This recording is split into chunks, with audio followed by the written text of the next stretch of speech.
നമസ്കാരം പ്രിയ പ്രേക്ഷകരെ. ഒരു ദിവസം സംഭവിക്കാൻ സാധ്യതയുള്ള ഏറ്റവും പ്രധാനപ്പെട്ട വാർത്തകൾ, അതോടൊപ്പം ദേശീയ തലത്തിലെ സംഭവ വികാസങ്ങളെല്ലാം കോർത്തിണക്കിക്കൊണ്ട് അതിരാവിലെ നിങ്ങളുടെ കൈകളിലേക്ക് എത്തുകയാണ് നേഷൻ ഫസ്റ്റ്. നിങ്ങളുടെ സ്വീകരണ മുറിയിൽ ജനം TV ഓണാക്കി ഈ നേഷൻ ഫസ്റ്റ് ദേശീയ വാർത്തകൾ രാവിലെ തന്നെ നല്ല ചൂട് ചായ എന്നതുപോലെ തന്നെ നല്ല ചൂട് ദേശീയ വാർത്തകൾ നിങ്ങളുടെ സ്വീകരണ മുറിയിൽ ജനം TV ഓണാക്കി നിങ്ങൾക്കിപ്പോൾ കേൾക്കാവുന്നതും കാണാവുന്നതുമൊക്കെയാണ്. അപ്പോൾ വാർത്തയിലേക്ക് നമ്മൾ നേരിട്ട് കടക്കുകയാണ്. ആദ്യത്തെ വാർത്ത, ഇന്നലെ നേഷൻ പ്ലസ് അവസാനിപ്പിക്കുമ്പോൾ നമ്മളൊരു കാര്യം പറഞ്ഞിരുന്നു. ദുബായിൽ നിന്നും 23 പേരെ ചെല്ലും ചെലവും കൊടുത്ത് ഡൽഹിയിലെ പാറ്റ കലാപത്തിന് അയച്ച നിലമ്പൂരുകാരൻ മുഹമ്മദ് ഷാജി എന്നയാളെ കുറിച്ചും, ഈ മുഹമ്മദ് ഷാജി യഥാർത്ഥത്തിൽ ആരാണെന്നും ഇയാൾക്ക് പിന്നിൽ ആരൊക്കെ പ്രവർത്തിക്കുന്നുണ്ട് എന്നും സംശയം നിരവധിയാണ്. എന്താണ് മുഹമ്മദ് ഷാജി യഥാർത്ഥത്തിൽ അവിടെ ചെയ്യുന്നത്? അയാൾക്ക് സാമ്പത്തികമായി ഇത്രയും പേരെ അയക്കാനുള്ള കരുത്തുണ്ടോ തുടങ്ങിയ കാര്യങ്ങളൊക്കെ ജനം TV അന്വേഷിച്ചിരുന്നു. അതുമായി ബന്ധപ്പെട്ടുള്ള വിശദാംശങ്ങൾ ഇന്ന് പ്രേക്ഷകരിലേക്ക് എത്തിക്കുമെന്ന് പറയുകയും ചെയ്തിരുന്നു. ആ വാർത്തയിലേക്കാണ് പോകുന്നത്. ദുബായിൽ പ്രവർത്തിക്കുന്ന അബ്രക്കോ ഫ്രൈറ്റ് എന്ന സ്ഥാപനത്തിൻ്റെ ഉടമയും മലയാളി വ്യവസായി മായ മുഹമ്മദ് ഷാജി ജന്തർ മന്ദർ കലാപത്തിലേക്ക് 23 ജീവനക്കാരെ അയച്ചതിൽ ദുരൂഹത വർദ്ധിക്കുന്നു എന്നതാണ് വാർത്ത. ദുബായിൽ ചെക്ക് കേസിലും വഞ്ചന കേസിലും ഇയാൾ പ്രതിയാണെന്നാണ് ലഭിക്കുന്ന വിവരം. വലിയ സാമ്പത്തിക ശേഷിയില്ലാത്ത ഇയാൾ 23 ജീവനക്കാരെ എങ്ങനെ കലാപത്തിന് അയച്ചു എന്നതിൽ അന്വേഷണം ആരംഭിച്ചിട്ടുണ്ട്. ഒന്ന് ആലോചിക്കണം. ഈ ഇറാൻ അമേരിക്കൻ ക്രൈസിസ് ഒക്കെ കഴിഞ്ഞ് വിമാന നിരക്കിൽ, ടിക്കറ്റ് നിരക്കിൽ ഒരു ചെറിയ കുറവ് വരുന്നതേ ഉള്ളൂ. ഇപ്പോഴും നിരക്ക് കൂടുതലാണ്, ഓർക്കണം അത്. അത് മാത്രമല്ല, 23 പേരെയാണ് അയച്ചിരിക്കുന്നത്. ഉത്സവ സീസൺ വരാൻ പോകുന്നതിനാൽ തന്നെ ഇങ്ങോട്ടേക്കുള്ള യാത്രയ്ക്ക് ടിക്കറ്റ് നിരക്കും വളരെ കൂടുതലാണ്. അപ്പോൾ ഇതിനിടയിലാണ് ഈ മുഹമ്മദ് ഷാജി, നിലമ്പൂരുകാരൻ, കേരളത്തിൽ നിന്നുള്ള ഒരാൾ, ഈ ലോകത്തെവിടെ എന്ത് പ്രശ്നമുണ്ടായാലും അതിൽ ഇതുപോലെ ഒരു ജിഹാദി മലയാളി കാണും എന്നത് നമുക്കെല്ലാം അറിയാവുന്ന കാര്യമാണ്. ഇപ്പോഴിതാ മുഹമ്മദ് ഷാജി, കേന്ദ്ര രഹസ്യാന്വേഷണ വിഭാഗം ഷാജിയെക്കുറിച്ച് അന്വേഷണം ആരംഭിച്ചിട്ടുണ്ട്. NIA ഷാജിയെക്കുറിച്ചുള്ള വിവരങ്ങൾ തേടിയിട്ടുണ്ട്. സ്വാഭാവികമായും ഷാജിയെ ഡീപ്പോർട്ട് ചെയ്ത് ഈ നാട്ടിലേക്ക് എത്തിക്കാനും ചോദ്യം ചെയ്യാനുമുള്ള സാഹചര്യമാണ് ഉരുത്തിരിഞ്ഞു വരുന്നത്. കേരളത്തിൽ മാതൃഭൂമിയാണ് ഇങ്ങനെ കുറച്ചു പേർ വന്ന വാർത്ത ആദ്യം കൊടുക്കുന്നത്. മാതൃഭൂമിയുടെ ഓൺലൈൻ, മാതൃഭൂമിയെ കൊണ്ട് ആദ്യമായി, ഞാൻ പഴയ സ്വാതന്ത്ര്യ സമര കാലഘട്ടത്തിലെ കാര്യം പറയുന്നില്ല, അതിനുശേഷം മാതൃഭൂമിയെ കൊണ്ട് ഈ നാടിന് ഏക ഗുണമുണ്ടായത് ഇപ്പോഴാണ്. ഇവരെ തുറന്നു കാട്ടാനുള്ള ഒരവസരം കിട്ടി. അത് പരമാവധി നമ്മളും ഉപയോഗപ്പെടുത്തുകയാണ്. വാർത്തയിലേക്ക്. ഭാരത് പാക്കേജ് എന്ന രീതിയിലാണ് ജീവനക്കാർക്കായി മുഹമ്മദ് ഷാജി യാത്രയൊരുക്കിയത്. ഇർഷാദ്, അൻഫാസ്, ടോയോ എന്നിവരുടെ നേതൃത്വത്തിലുള്ള 23 അംഗ സംഘത്തെയാണ് ദുബായിൽ നിന്ന് ഡൽഹിയിലേക്ക് അയച്ചത്. വിമാന ടിക്കറ്റ്, താമസം, ഭക്ഷണം, യാത്രാച്ചെലവ് എന്നിവ ഉൾപ്പെടെ മുഴുവൻ ചെലവും വഹിക്കുകയും സമരത്തിൽ പങ്കെടുക്കുന്നതിനായി അധിക പ്രതിഫലം വാഗ്ദാനം ചെയ്യുകയുമുണ്ടായി.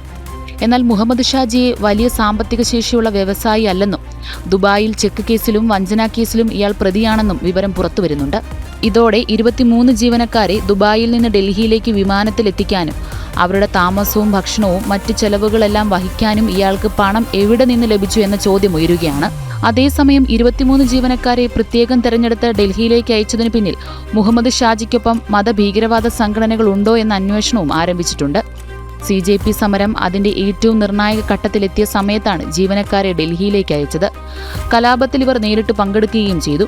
പൗരത്വ ഭേദഗതി നിയമത്തിനെതിരായ കലാപത്തിന് പിന്നിലും വിദേശ ധനസഹായവും സംഘടിത പിന്തുണയും കണ്ടെത്തിയിരുന്നു. വിദ്യാർത്ഥി സമരമെന്നും പങ്കെടുത്തവരെല്ലാം വിദ്യാർത്ഥികളെന്നും CJP അവകാശപ്പെടുമ്പോഴാണ് മുഹമ്മദ് ഷാജി സംഘം വാർത്തകളിൽ നിറയുന്നത്. ജനം, ഡൽഹി.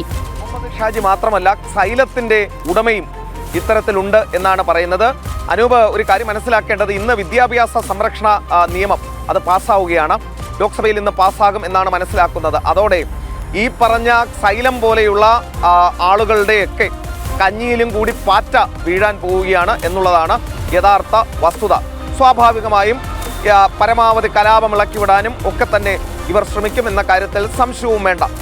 അവരുടെയൊക്കെ സ്ഥാപനത്തിലേക്ക് ഇത്തരത്തിൽ കലാപം അഴിച്ചു വിടുന്നു. ഒന്ന് ആലോചിക്കണം, കഴിഞ്ഞ ദിവസം പുറത്തു വന്ന റിപ്പോർട്ട് ഞെട്ടിക്കുന്നതാണ്. ലൈംഗിക കുറ്റവാളികൾ, പോക്സോ കുറ്റവാളികൾ, കൊടും കൊലപാതക കേസിലെ പ്രതികൾ, വധശ്രമ കേസിലെ പ്രതികളൊക്കെയാണ് ഈ ഡൽഹിയിൽ നടന്ന ഈ കലാപത്തിൽ ചുക്കാൻ പിടിച്ചത്. അവർക്കൊപ്പമാണ് ജെൻസി എന്ന പേരിൽ കുറേ ആളുകളെ കൊണ്ടുവന്ന് ഈ സൈലത്തിൻ്റെ മുതലാളിയൊക്കെ, ഇവിടെ സൈലത്തിൻ്റെ മുതലാളി ഭരണഘടനയാണെന്നൊക്കെ പറഞ്ഞ് ഏതോ ഒരു പുസ്തകം പൊക്കിപ്പിടിച്ച് നിൽക്കുന്നതൊക്കെ കണ്ടിരുന്നു. ഇവരൊക്കെ വന്നത് ഇവരുടെ സ്ഥാപനത്തിലേക്ക് നമ്മുടെ വിദ്യാർത്ഥികളെ, നമ്മുടെ കുട്ടികളെ വിടുന്ന മാതാപിതാക്കൾ രണ്ടാമതൊരു വട്ടം കൂടി ചിന്തിക്കേണ്ട സാഹചര്യമാണ് ഉള്ളത് എന്നത് പറയാതിരിക്കാനാകില്ല. കാരണം ഈ കലാപം ഇപ്പോൾ സുപ്രീം കോടതിയുടെ മേൽനോട്ടത്തിൽ അന്വേഷിക്കുകയാണ്.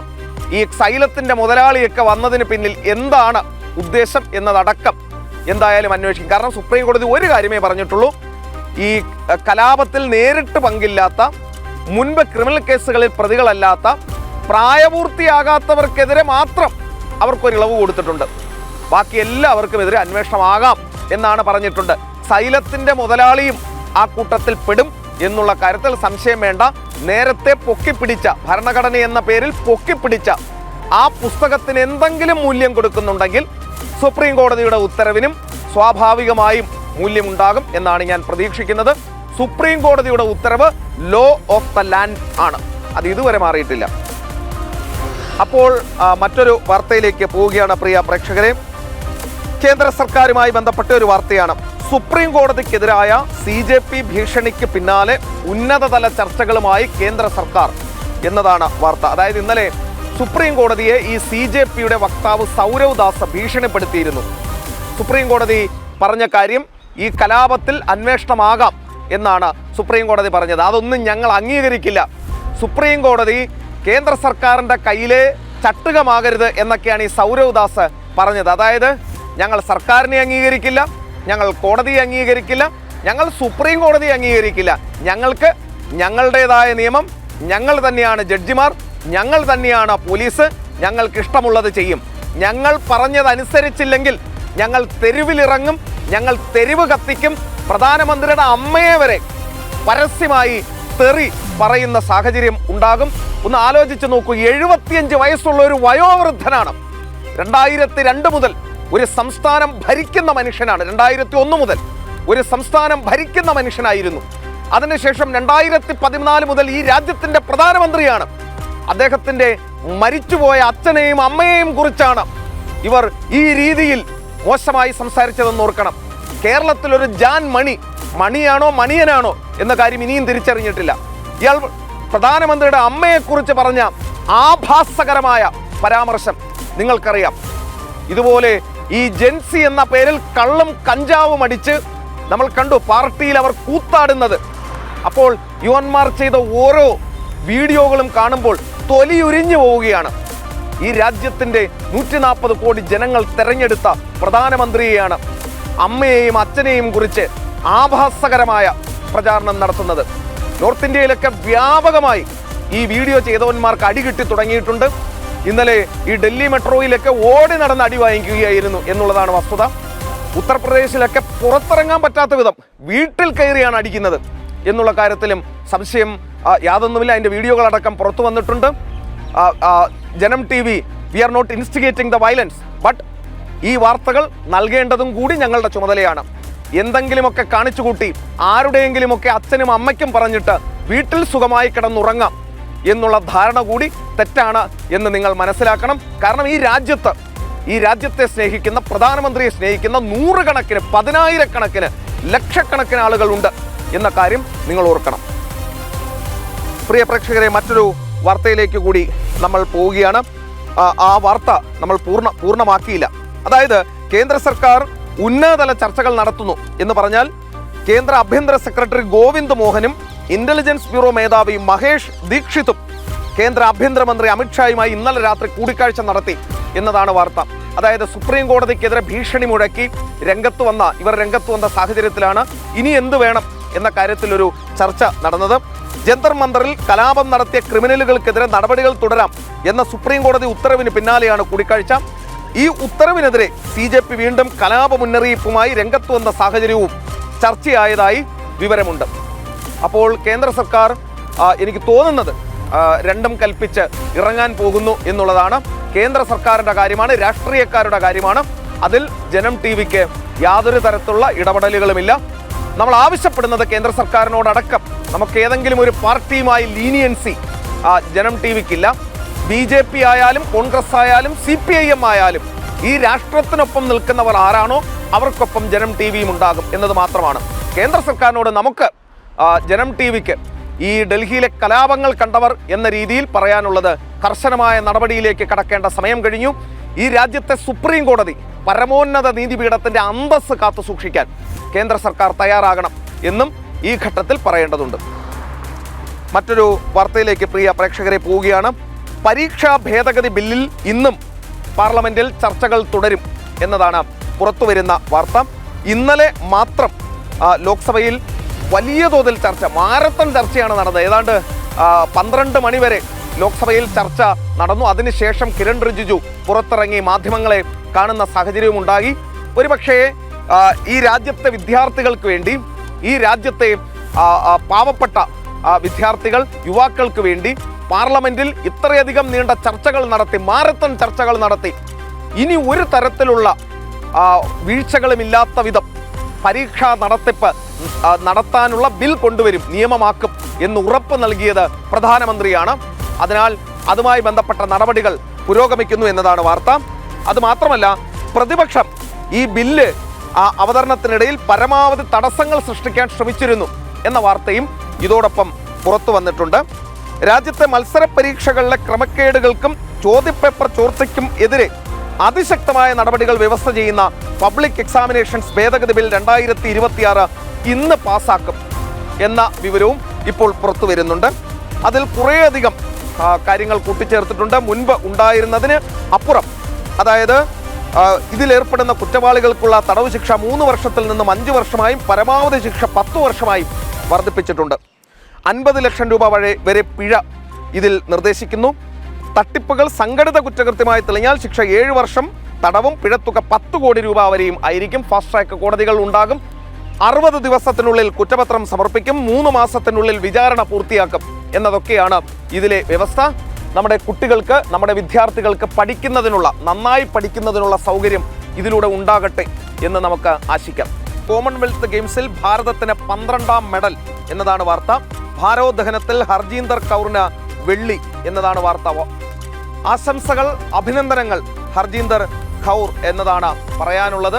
ഇവിടുത്തെ കുറേ ജെൻസി എന്നൊക്കെ അവകാശപ്പെടുന്ന, യുവാക്കളെന്ന് അവകാശപ്പെടുന്നവർ ഈ രാജ്യത്തെ കലാപമുണ്ടാക്കുമ്പോൾ, ഈ രാജ്യത്തെ കത്തിക്കാൻ നടക്കുമ്പോൾ ഹർജീന്ദർ കൗറിനെ പോലെയുള്ളവർ ഈ രാജ്യത്തിൻ്റെ അഭിമാനമുയർത്താൻ ലോകവേദികളിൽ പോരാടുന്നു എന്നറിഞ്ഞതിൽ വളരെ സന്തോഷം. അപ്പോൾ പ്രിയ പ്രേക്ഷകരെ, മറ്റൊരു വാർത്തയിലേക്ക് കൂടി പോവുകയാണ്. അത് ഡൽഹി പോലീസുമായി ബന്ധപ്പെട്ട ഒരു വാർത്തയാണ്. അതായത് ഡൽഹി പോലീസിലെ വിരമിച്ച ഉദ്യോഗസ്ഥർ ജന്തർ മന്ദറിൽ പ്രതിഷേധത്തിന് തയ്യാറെടുക്കുന്നു എന്നതാണ് വാർത്ത. ജൂലൈ 31 പ്രതിഷേധത്തിന് അനുമതി തേടി വിരമിച്ചവർ ഡൽഹി പോലീസിനെ സമീപിച്ചു. ഇനി എന്തിനാണ് വിരമിച്ച ഡൽഹി പോലീസ് ഉദ്യോഗസ്ഥർ പ്രതിഷേധത്തിന് വരുന്നത് എന്നുകൂടി പറയാം. അതായത് കോക്രോച്ച് ജനതാ പാർട്ടി നടത്തിയ ആക്രമണത്തിൽ പരിക്കേറ്റ പോലീസുകാർക്ക് നീതി ഉറപ്പാക്കണം എന്നാവശ്യപ്പെട്ടാണ് ഇവർ വരുന്നത്. ജൂലൈ 20 CJP പ്രഖ്യാപിച്ച പാർലമെന്റ് മാർച്ചിൽ നടന്ന ആക്രമണത്തിൽ 118 പോലീസുകാർക്കാണ് പരിക്കേറ്റത്. ആക്രമണങ്ങളിലെ FIR റദ്ദാക്കണമെന്ന ആവശ്യം CJP കേന്ദ്ര സർക്കാരുമായി നടത്തിയ ചർച്ചയിൽ നേരത്തെ മുന്നോട്ട് വെച്ചിരുന്നു. ഈ സാഹചര്യത്തിലാണ് വിരമിച്ച പോലീസ് സേനാംഗങ്ങൾ പ്രതിഷേധിക്കുന്നത്. വിരമിച്ച പോലീസുകാരുടെ സംഘടനയായ ഡൽഹി പോലീസ് മഹാസംഘിന്റെ നേതൃത്വത്തിലാണ് പ്രതിഷേധം.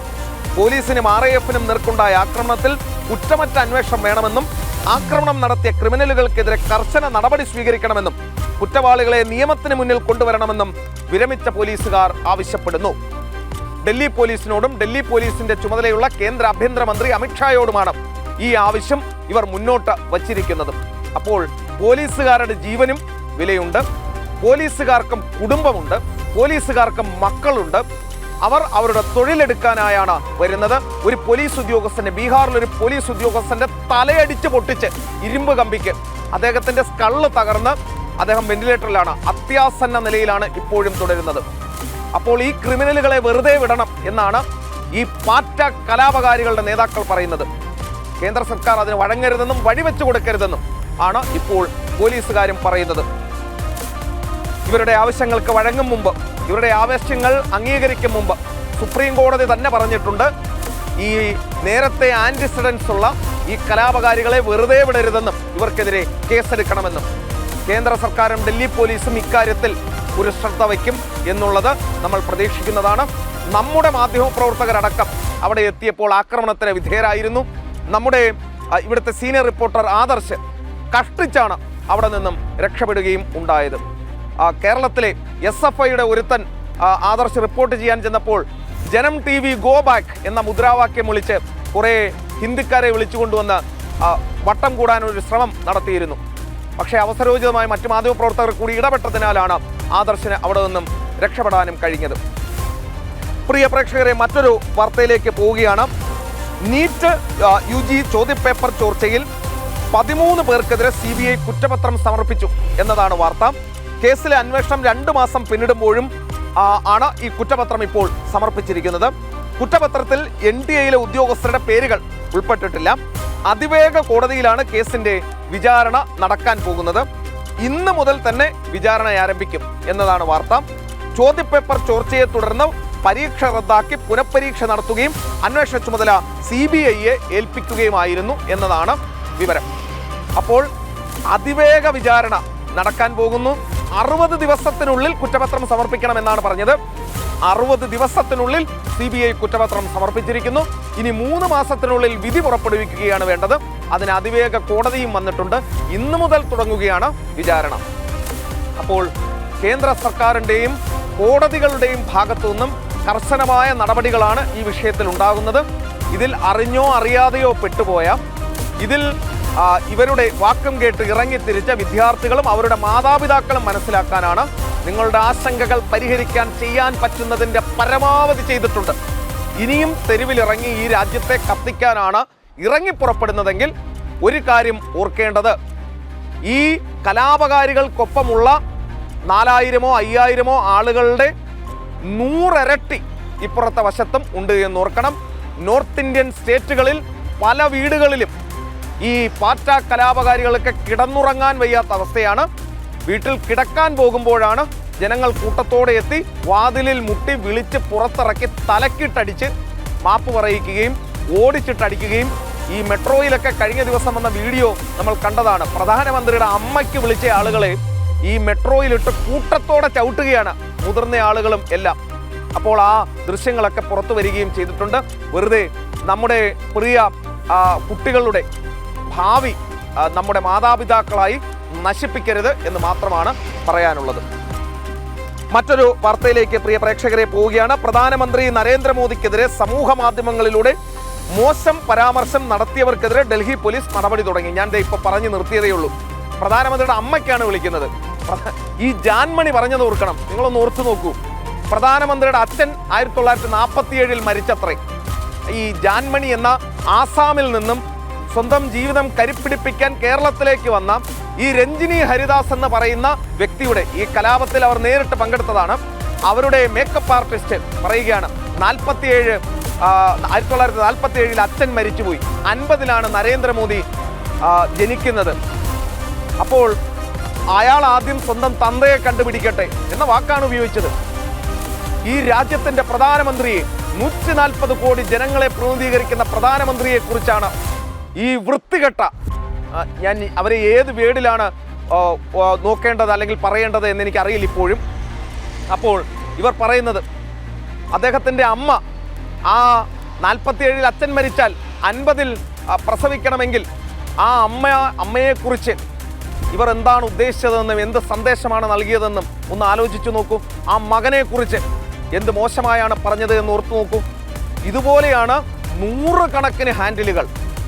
ഈ ജെൻസി എന്ന് പറഞ്ഞ് സ്വന്തം പേരിൽ ജെൻസി എന്ന് പറഞ്ഞുകൊണ്ട് അവകാശപ്പെട്ടുകൊണ്ട് ഈ കലാപകാരികളും ഈ ഇവന്മാരുടെ വാക്ക് കേട്ട് പുളകിതരായി ഇറങ്ങി സ്വന്തം വ്യൂവർഷിപ്പ് കൂട്ടാനായി ഇറങ്ങിയ ആളുകളും ചെയ്തു കൂട്ടിയത്.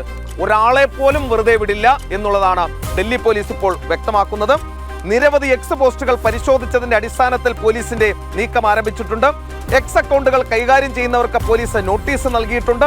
എക്സിൽ നിന്നും ഈ അക്കൗണ്ടുകളുടെ വിവരശേഖരണം നടത്തിയ ശേഷമാണ് പോലീസ് ഈ നോട്ടീസ് നൽകിയിട്ടുള്ളതും. പ്രധാനമന്ത്രിക്കും സേനാ വിഭാഗങ്ങൾക്കുമെതിരെ തുടർച്ചയായി മോശം പദപ്രയോഗങ്ങൾ നടത്തുന്ന സമൂഹ മാധ്യമ അക്കൗണ്ടുകൾ നിരീക്ഷിച്ച ശേഷമാണ് ഡൽഹി പോലീസ് നടപടിയിലേക്ക് കടന്നത്. ഒരുത്തൻ വന്നിട്ട് പരസ്യമായി ആ ജന്തർ മന്ദറിൽ നിന്നും പറയുകയാണ് ഫക്ക് ഇന്ത്യൻ ആർമി എന്ന്. ഇവനൊക്കെ വേണ്ടി അതിർത്തിയിൽ പോയി കിടന്ന് വല്ലവന്റെയും വെടികൊണ്ട്, പാകിസ്ഥാൻകാരന്റെ വെടികൊണ്ട് സ്വന്തം ജീവിതം പോലും പോയി, സ്വന്തം ജീവൻ പണയപ്പെടുത്തി അവിടെ നിൽക്കുന്ന ആളുകളെ കുറിച്ചാണ് ഇവനൊക്കെ ഈ കള്ളും കഞ്ചാവും വലിച്ചു കയറ്റിയിട്ട് ഈ ജാതി വർത്തമാനം പറയുന്നത് നോക്കുമ്പോൾ സഹിക്കാൻ പോലും പറ്റുന്നില്ല എന്നുള്ളതാണ് വസ്തുത. അപ്പോൾ ജൂലൈ 20 കോക്രോച്ച് ജനതാ പാർട്ടി നടത്തിയ പാർലമെന്റ് മാർച്ചുമായി ബന്ധപ്പെട്ടാണ് പ്രധാനമന്ത്രിക്കും സമൂഹ സുരക്ഷാ സേനകൾക്കുമെതിരെ സമൂഹ മാധ്യമങ്ങളുടെ വ്യാജ വീഡിയോകളടക്കം ഉപയോഗിച്ച് പ്രചാരണം നടന്നത്. മോശം പദപ്രയോഗങ്ങളുള്ള വീഡിയോ നീക്കം ചെയ്യാനും ഇവർക്കെതിരെ നടപടി കടുപ്പിക്കാനും ഡൽഹി പോലീസ് തീരുമാനിച്ചിട്ടുണ്ട്. നിങ്ങളുടെ കയ്യിലൊരു ഫോൺ ഉണ്ടെങ്കിൽ, നിങ്ങൾക്കൊരു സമൂഹ മാധ്യമ അക്കൗണ്ട് ഉണ്ടെങ്കിൽ നിങ്ങൾക്ക് എന്തും പറയാം എന്നാണോ നിങ്ങൾ വിചാരിക്കുന്നത്? അപ്പോൾ ഈ രാജ്യത്തൊരു നിയമമുണ്ട്. ആ നിയമം അനുസരിച്ച് നിങ്ങൾ പ്രോസിക്യൂട്ട് ചെയ്യപ്പെടും എന്ന കാര്യത്തിൽ സംശയം വേണ്ടതേ. നിങ്ങളെ ഒരു കോക്രോച്ച് ജനതാ പാർട്ടിക്കാരനും രക്ഷിക്കാനൊന്നും പോകുന്നില്ല. എന്ത് തോന്നിവാസവും പറയാൻ ഇത് ബനാന റിപ്പബ്ലിക്കുമല്ല.